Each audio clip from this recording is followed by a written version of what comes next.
have to literally be able to live with yourself. If you can't make your own self happy, other people aren't also making you happy. It's just like they're filling a void that you technically can't do by yourself, but they're probably not actually making you happy. It's just a distraction from you not being able to make yourself happy. And I think I mean, this is diving too deep into like, I don't know, psychology and stuff, but people do that. People are too afraid to look at themselves and assess like and figure out what's wrong or what's missing. And instead they mask it, and so they latch onto someone else, and then it becomes someone else's problem, and then it becomes an unhealthy relationship. Oh gosh. Hey, that's true though. So I find it interesting that like, if you look at most meditation practices, whether you're in a group or not, there's not words typically being said. In the majority of any kind of meditation, healing practice or whatever, like you're typically silent. You go to therapy sessions and you may talk, and then they always ask you to sit quietly and reflect after. Take a moment to pause. That's literally in a conversation. So I think that people undervalue the amount of healing that you could probably do if you just sat by yourself. If you're not going to therapy, you have something going on in your life right now, and you're like, I'm gonna just turn off all the music, turn off all the TV, and just like sit by myself for a little bit and like listen. Unfortunately, like we talked about listening, you gotta listen to yourself. I'ma be who I gotta be. I ain't living in your fantasy. I'll be real if it's the death of me. I'ma be who I gotta be, and I don't care who you pretend to be, cause I'll be real if it's the death of me. Yeah, lies are liars, they burning in fire. How is Atlanta not on that list? Population-wise? In terms of size, maybe? So it's probably way more spread out. So that's why there's less people. Atlanta's 39th in terms of population. Which is wild. They probably got Atlanta split up into Buckhead. I don't think so. That's hilarious. Yeah, it's only 39. That's low. It must be like 500,000 residency or something like that too. Yeah. Yeah, it doesn't count the suburbs. That might be it. Well, you got to look deeper into this, because now I'm getting all kinds of, like, I've known some of this stuff on a surface level, but now it's like, how is Atlanta that low on the list? Yeah, I think it's just, let me look at the map. Yeah, I don't know. I guess not a lot of people live in Atlanta proper, probably. Yeah. All right. So speaking of people, something we want to talk about this week is something that I think it was Go Lightly. I think that you brought it up in a previous podcast. Maybe I wouldn't doubt that. Maybe it was Kenny. I think we were talking about your trips to Dallas, which we haven't heard about the most recent one. But maybe you can tell us a little bit about that. But really just talking about like social stigmas and doing stuff alone. Like how do we have these social stigmas that like this is weird to do? And like one of them was like being able to go have a meal by yourself or have a drink by yourself or traveling to a new city by yourself and stuff like that. Like, how is that a thing? Yeah. So first thing, my trip to Dallas was amazing this time.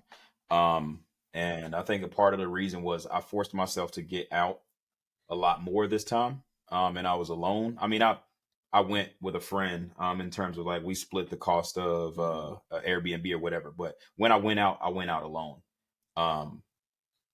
So that forced a lot of, I guess, social skills. And then it also taught me a lot more about the city versus what I experienced the first time. So when you're alone, I think after you get over that initial hump of like, oh man, I feel weird, or I feel alone, I don't have anyone to talk to, whatever those thoughts are that you may have, I feel like if you can get over that hump, you really start to soak in what's going on around you and what you enjoy or don't enjoy about the environment. So I was like, man, you know what? This is actually like a great place. And here's why it's a great place. Like that's the conversation I was having with myself. And like, you start to realize that like, really, if anything, those thoughts that you have are like, they're all internal. Once I really like got over that hump, I'm sitting here like, now I'm looking, it's like, it's weird because like we paint a picture, like you said, it's like a stigma of like, what do you think when you look at somebody that's alone, you know? And I think that's what comes with some of the feelings, because it's how do you view someone when you see them alone? And that may have a lot to do with how you feel when you're alone.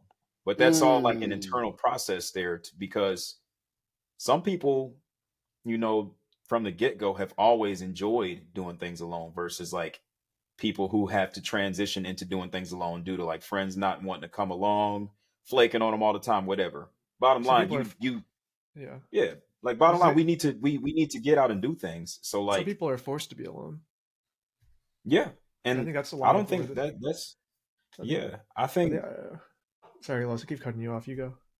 no, yeah, that's like I definitely agree that like some people are forced to be a bit alone because like just think about it. Let's say you're somebody who always is, you know, accompanied by other friends and y'all always go do things together. So what happens when you say, all right, y'all, let's go out this weekend, let's go see X, Y, and Z and make all these plans, and then oh, actually, man, something came up.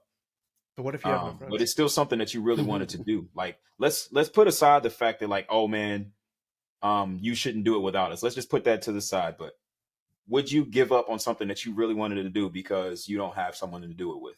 I think, you know, and yeah, it's a good question. I feel like the answer, to me, I don't think if it's something that you wanted to do truly, I don't think that you should flake on it, you know, and I think it's something that you can enjoy just as much if you were alone as versus if you had some company. And the only reason that it would be otherwise is if you convince yourself that I'm not having a good time because I'm alone. I think, for sure. I think a lot of people are scared, right? But also, I think it'll depend. I think everyone kind of has like a threshold of what they would and wouldn't do alone. Yeah. I think, you know, a lot of people get confidence from just having one person with them. But I think I agree with all your points. But I think on the flip side of that, like, what about people who have no friends, right? Like, I think that's where a lot of the stigma comes from. Is we look at the media. You know, think about how many movies paint like the loner kid as a loser, right? And then no one wants to be alone. And then even think about when you were growing up, or like, I'm sure you had people in high school who ate lunch alone, and they were the weird kid. Everyone else would point and make fun of them. I think that's a lot of where some of the stigma comes from. Yeah, that's exactly where my mind went. I think initially, and still does today, is like when you see somebody alone, kind of like what you're saying, is like there's typically a stigma of pretty much they're less desirable. Wow, you couldn't find anybody to do this with you. Like no one wanted to come out and have food with you or whatever, and like it's not always the case. Yeah. You know, sometimes people want to go do stuff alone, but typically that's how we look at it, as the lunch table. And it's hard too, because you think about it, right? Like when you're a kid, there's no better time to meet people. Imagine trying to meet people now as an adult. Like there's not many avenues in where you can actually go and make friends. Like you can find a meetup, but it's super like in adulthood, most people already have their circles. You have who you're going to hang out with. Like you have people that you know. Think of how many times you've let someone new into the circle, or how many times someone's approached you to like join you. Right. It's unless you have something like a common thing that's bringing you together, that forces you to be together. This is so interesting. Yeah, but I think he's off to he's on a good path here as far as like breaking this down, because like I was saying, like the reason that you feel like you can't enjoy being alone is because how you view it. So like similar to what Kenny was saying, think about when you're out with a group of friends, how y'all view you know, somebody that's sitting alone, and then think about how y'all treat somebody that's alone versus now the shoe's on the other foot. So like to me, I think those type of thoughts, and like you can tell when somebody's uncomfortable being alone. Yeah. If I sat like, let's say we go to a movie theater and we just do like a study. You sit one person right here who's extremely comfortable in their environment and in their element, and you sit somebody else right here who's second guessing while they're out. Second guessing, should they have waited until they had friends with them, whatever. And it literally, you can see like somebody that is okay with being alone and somebody that's comfortable, like they blend in. You're not thinking they're not paying attention to you, so you're essentially not paying attention to them. But somebody who's concerned about being alone and like being like socially accepted, you can see it. You notice it, you can see it, you can feel it. Like they feel awkward, they feel like they have like a sense of like, are people looking at me? And that energy and that vibe, you can sense that and feel that. So that is, in a way, kind of brings energy. I mean, or like attention to them. Yeah, I think it's just being comfortable within your own skin. Kenny, check this out, because we skipped over something that you were saying. I think that was super important, and I want to come back to what we're talking about now. But you're talking about how, like, as kids, it's no better time to make friends. Yeah, so I think most of the time, like, our brain wiring, like, always has to resort back to something that happened in the past has led me to this thought or this action today. So as kids, we go to school for 12 years or whatever, and we are literally forced to be around people all the time. You have a common thing bringing you together. Yeah. Common thing bringing you together. And it's like the norm that you're always with someone. Like if you're not with somebody, if you got suspended or in school suspension, if you're on detention, that's where the isolation spots are at. So that's the only time. Teams, if you're on a team, then you're cool, because then you have your, I'm part of this elite people group. with you. Yeah. Everywhere as a kid, we're almost, I don't want to call it like brainwashed, but it's like we are 100% trained to say, all right, people are supposed to be around me at all times if I'm doing the right thing. And if I'm alone, then I'm probably like, something's wrong. Something is wrong. Yeah. Like our brains are probably literally wired that just from school. I don't think it's intentional. Some people might think of that, you know, based on like history or something like that, but I don't think it's intentional, but I think it's just like a microcosm. And but go ahead. No, I was just going to say, like, it is. I mean, as humans as well, like you need social interaction, right? But you also need to learn how to be alone. Yeah. And so like you need a balance, because you can't be completely dependent on someone else. It's the same thing like in a relationship, right? You can't be fully dependent. That doesn't work. It's not a healthy relationship then. Like you need to be able to stand on your own. You said something earlier. I think we're talking about like loneliness now, or maybe it's safety. I'm not sure which one it is, but like you said that people, when they're adults, they get a certain age. Number one, you always hear that it's harder to make friends as adults. Also, you also don't let people, like you said, into your circles. You got your people, you trust your people, and for somebody else to jump into that, it's like, I'll hang out with you with a separate group of friends. Yeah, especially now. Think about it now, right? Like, if I'm trying to think of like a situation, like a social situation, but like, I guess it depends. Like, you can go to the bar to make friends or to meet someone else, but now most things are through like a dating app, right? No longer like human connection is weird. Like, think of how many times you've went out and met someone random. So this is why I said it's weird earlier, because now I'm like ironically thinking that I'm weird because you're doing it. Yeah, that's all I do. But some people put themselves in those situations. Yeah, so let's, in terms of like talking about being socially accepted, that's a really interesting concept though. And I believe you, like I 100% agree that like as we're younger, that's when most of our relationships are built. And then we generally expect that, like, you know, either we stick with them or like those are generally the people that we stick with, or like that you always, as we're younger, that's when we're building friends, whatever. But the funny part about that is like in between time. So like at the age where we're at now, it's almost like we're more hesitant to do things alone or feel like we need to have friends. But I feel like I would also argue that as we get older, we go back, we get to this point to where it's like super easy to make friends with, almost as you're a kid. And I think that's because as we get older, we no longer like care about being socially accepted. Yeah. Like think about how friendly old people are. You know, like I could literally make best friends with an old guy because like he generally like there's just a judgment free zone there. You could tell, like we talked about, like you could tell somebody that's comfortable in their skin, and you know will sit there and have a conversation with you versus somebody who's like, why am I talking to this guy? I shouldn't be talking to him if I don't have intentions of being friends with him. Now it's a weird conversation. I need to wrap this up. And the old dude's just like, yeah, man, I'm just here in a moment. Just here. Yeah, you know what I'm saying? Like, as an adult, though, I feel like, I mean, I think even as a kid, like, you need that common thing. Like, if I've made friends with random golfers, but I was, you know, paired together with them. I've made friends basketball, but I'm playing basketball, right? Like we're doing a shared thing. Not many times like am I going out to dinner or I'm out for drinks with people and then like another group of completely random people I've talked to and then, you know, became friends with them. I think you're right. But this is like actually perplexing me right now because I have multiple friends. Literally, we've been sitting down one time and talking about commonalities and stuff like that.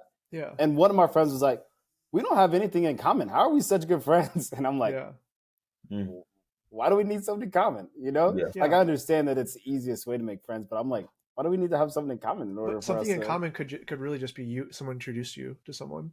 Yeah, right? You need some external. You need an external force, basically. It's not okay. Some people can walk up to someone randomly, like I don't know. Think about it. Next time you go out to dinner by yourself or something, are you just going to walk up to a table and try to make friends? No. See, yeah. I mean, I might try it now. And but... you know what? Like, also, I guess what I did when you said that is I thought if I was sitting at a table, somebody walked up and said, "Hey, I want to be friends," I'd be like, "What the?" Yeah, exactly. Get out of here.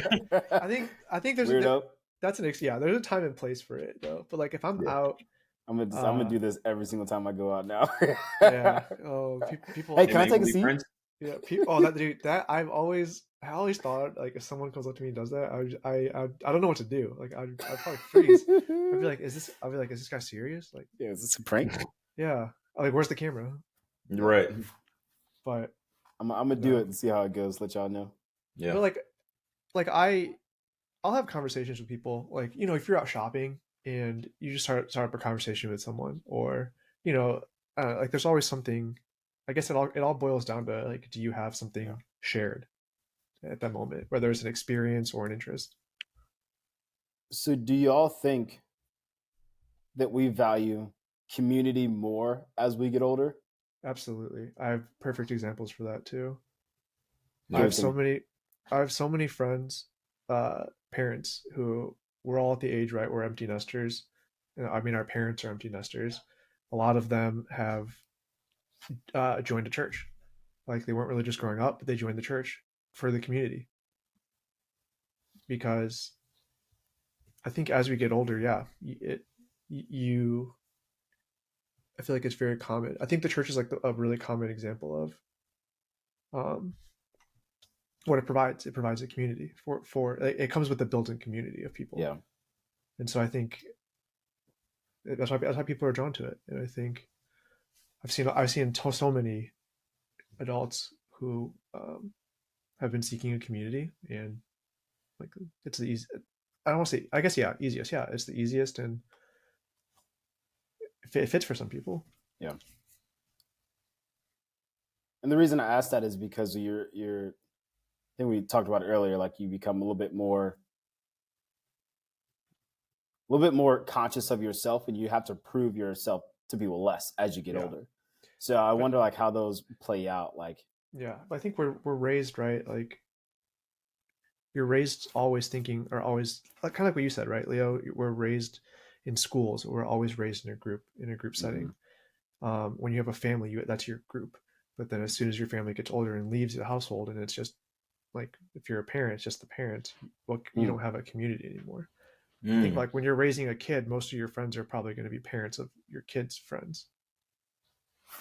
Oh yeah.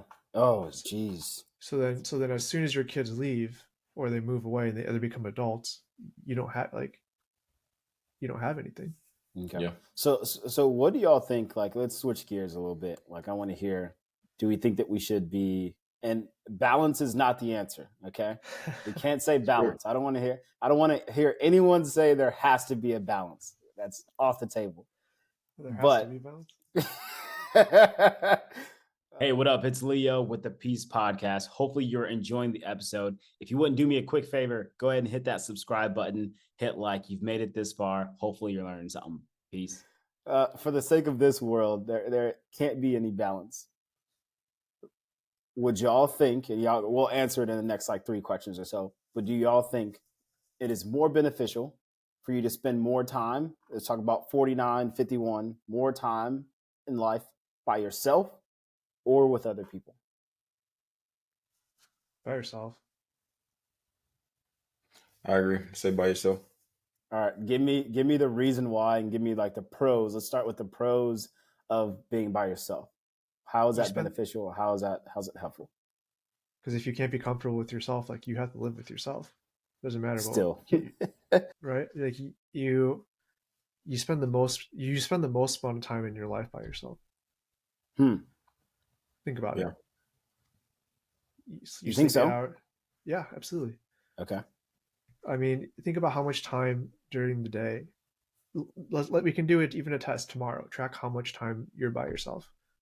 Well, I mean, I think that most people's situation is different, but I literally like it.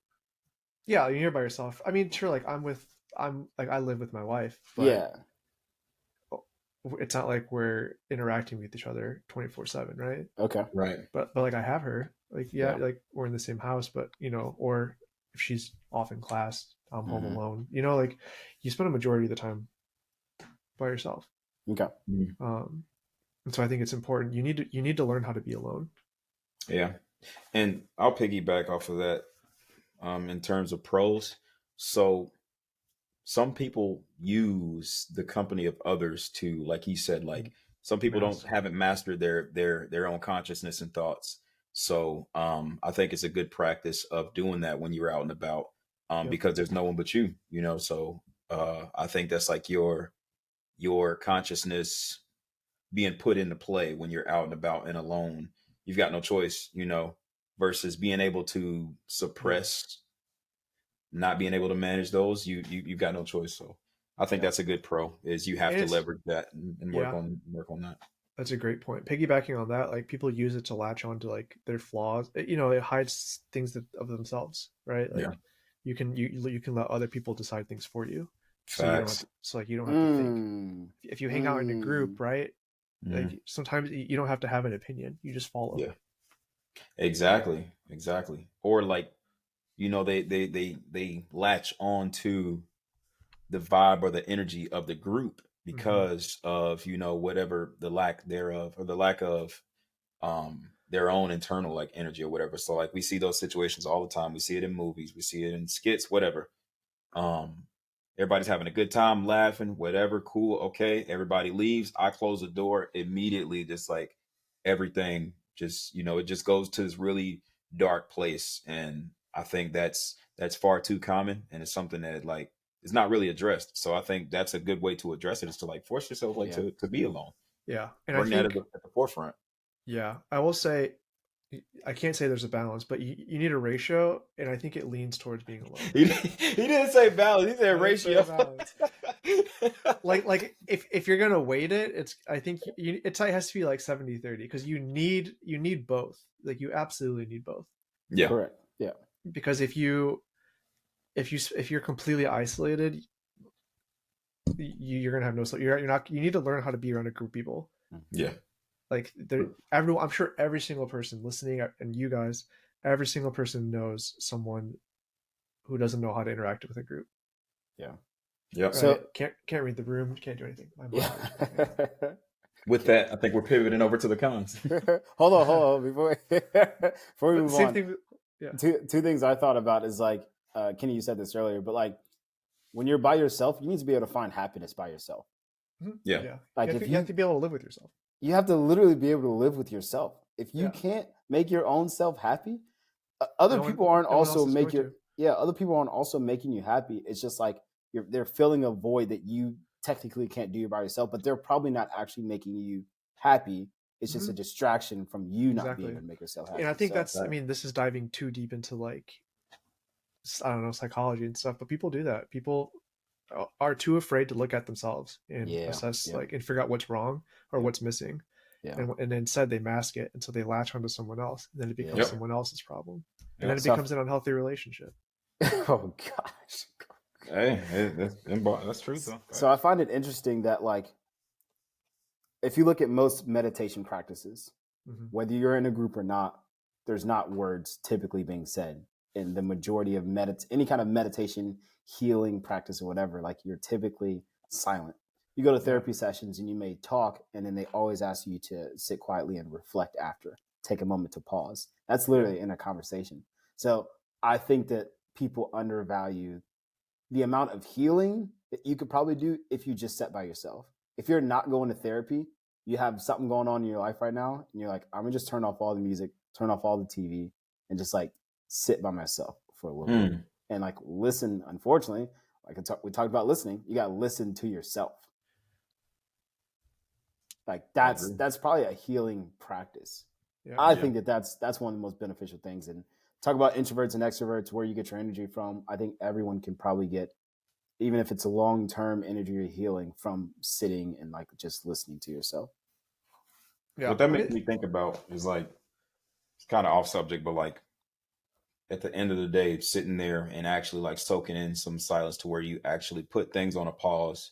That makes me think about too, like people who aren't able to face, themselves. And what people do is like bury themselves in work, like you said, music, interactions, or just overall, keep themselves busy. So like I've been at that point in my life before to where I literally felt like I didn't have any time to do that. Literally from the time that I opened my eyes till I closed them, my mind was constantly racing and hyper focused on something. Yeah. And being hyper focused on something all day leaves no opportunity for you to sit back, let everything go. Say, how does Carlos feel? You know what I'm saying? And like that's probably one of the hardest conversations. I feel like some of these other things we think that's challenging, but like that one right there is like, how do you feel? Let's Carlos think about today? You. Yeah. Great point. Yeah. How did Carlos enjoy today? Like, yeah. Great questions. And like that right there is probably one of the most challenging conversations that is not often had. And like, yeah, I have to agree. It just kind of made me think about that a little bit. I'm like, you know what? I think we just so naturally kind of flow into work or playing music or whatever that I don't think it's practiced enough or people value it enough. I'm surprised y'all said that being alone would be like the one y'all lean toward more. I'm actually surprised, especially you. Trust me. I mean, I think for me, it's because like I know the importance of being alone. Yeah. I'm comfortable with myself. Like, and I fully recognize and believe that like you have to know yourself. You have to understand yourself. Like, if you're not comfortable with who you are, and if you're not in tune with yourself, it's not healthy. Like, you can't rely on other people to make you happy. They can help make you happy, but like at the end of the day, like you're your own person. You should know you best, right? And everyone needs to take some time to figure themselves out, learn what works for you specifically, because like everyone's different. My recipe isn't going to work for Leo. Leo's recipe isn't going to work for me. Lois's, vice versa, etc. Like none of our stories are going to ever be the same. We can learn from each other, but you can't just look at someone and be like, I want to copy that.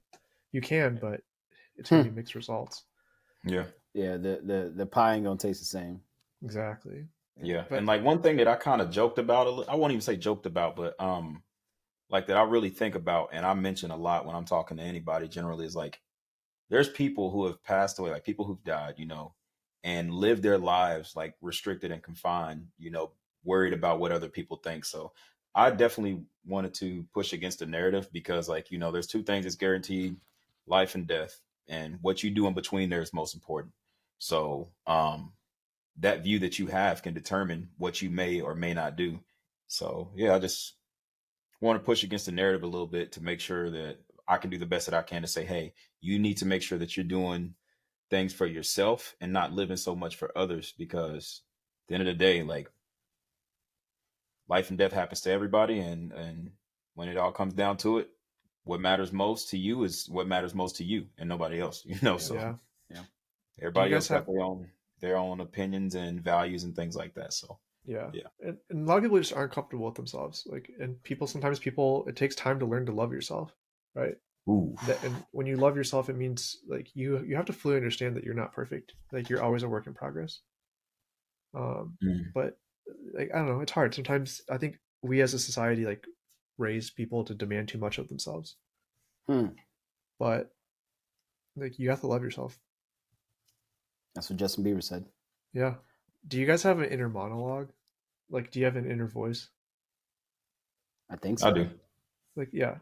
Like you like narrate in your head basically. Or like you can go through scenarios and you can picture things in your head first, right? Like, or have you ever thought about that? I don't know. Yeah, I don't know. No, yeah, I do for sure. Yeah, because some people don't. It's not like an everyone thing. But it's like if you haven't, it's really interesting concepts of like you're playing out a situation before it happens, or you're thinking of like, can you explain a little bit more to me? I mean, there's like an inner voice and then there's like an inner monologue, and both are a little different but similar. So like, yeah, you can.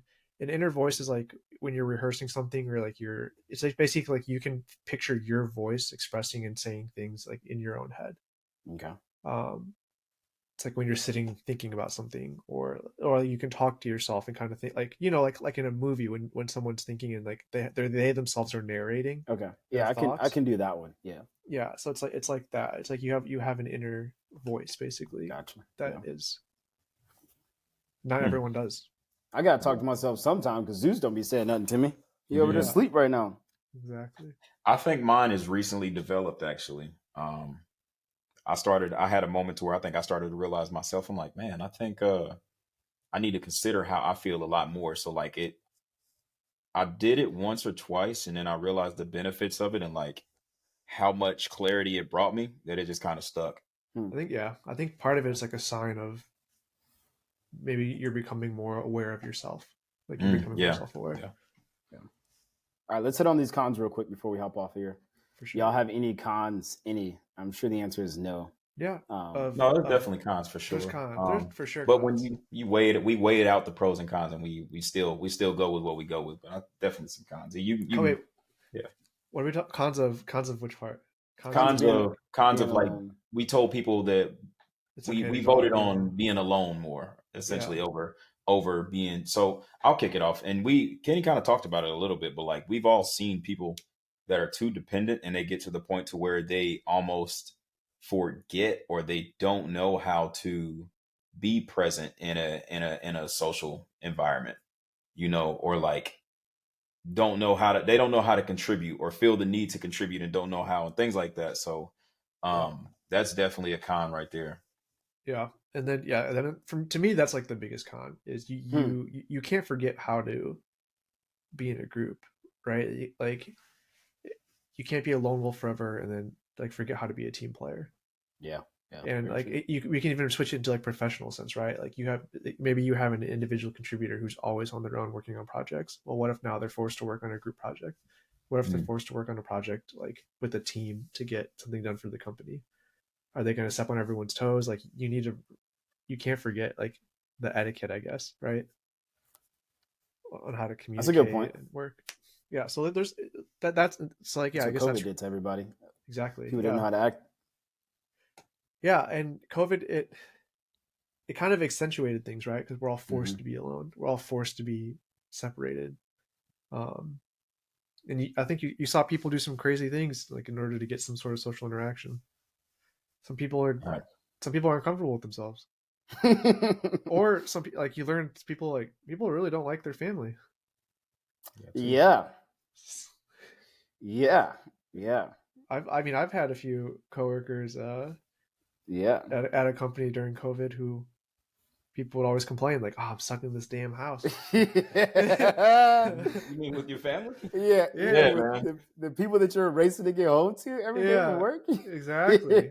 Say the quiet part out loud.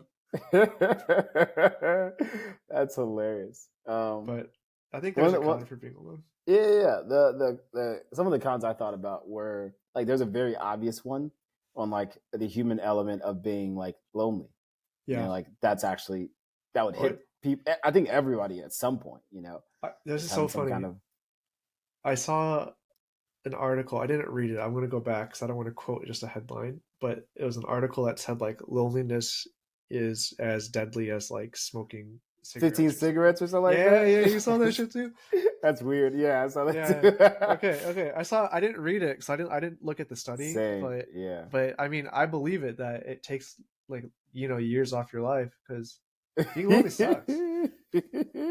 But being lonely is not going to cause you cancer. Maybe. It's so funny. Hey, somebody said, "What if you're lonely and you're smoking 15 cigarettes?" You just screwed, man.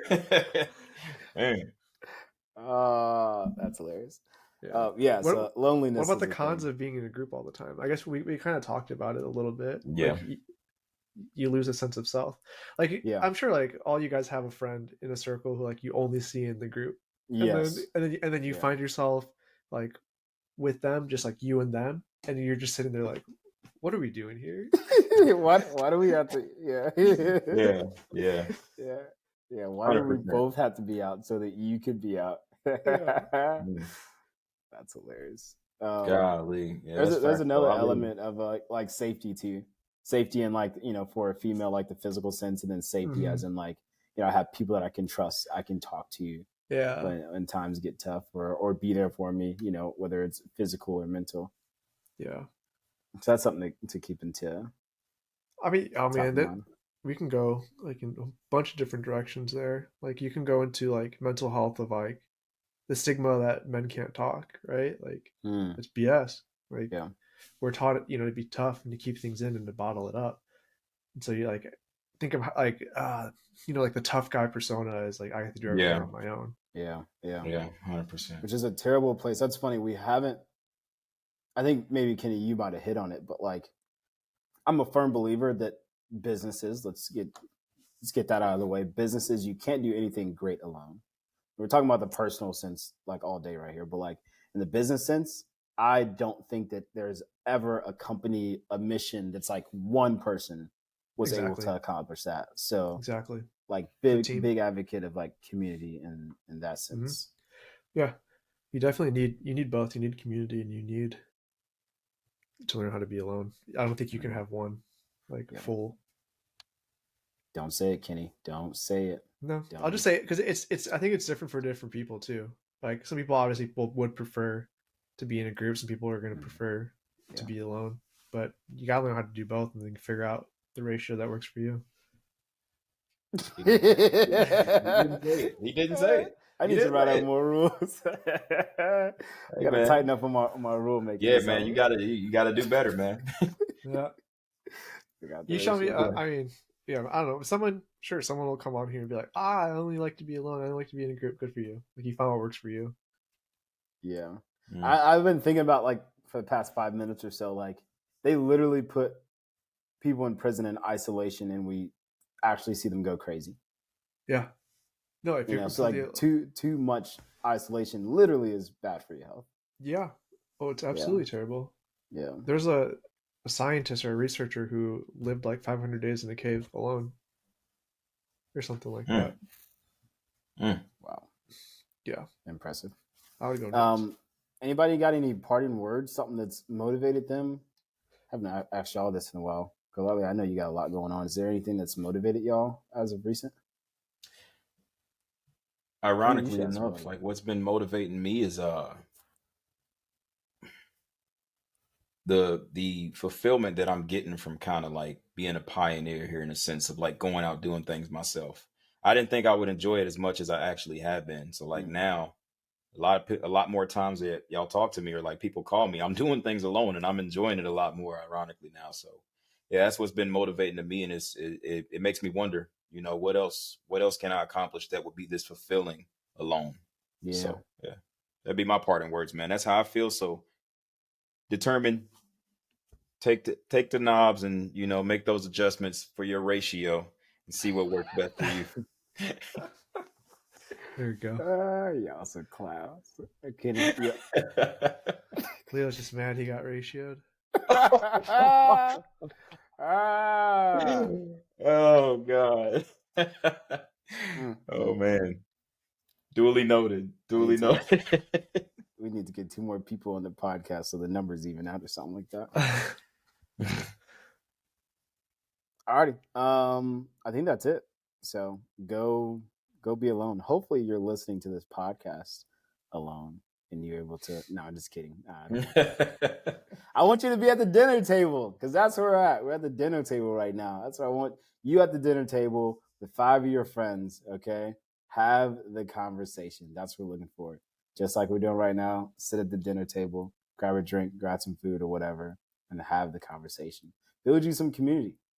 And then after you sit with your community, then go reflect, be alone so you can grow. All right, y'all. We out. Pursue excellence and cherish everyone. Peace. Hey, what up? It's Leo. I just want to quickly say thank you for tuning into the P.E.A.C.E podcast. It means a lot that you decided to take your time, get through this video. I hope that you learned something. Thanks for joining us at what we call the dinner table. Hopefully you got some quick nuggets out of it. What I want you to do, if you could do me one last favor, hit the subscribe button, hit like, and share this with a friend. Peace. I'm rapping about life, you're rapping for the caption. Man, what is that?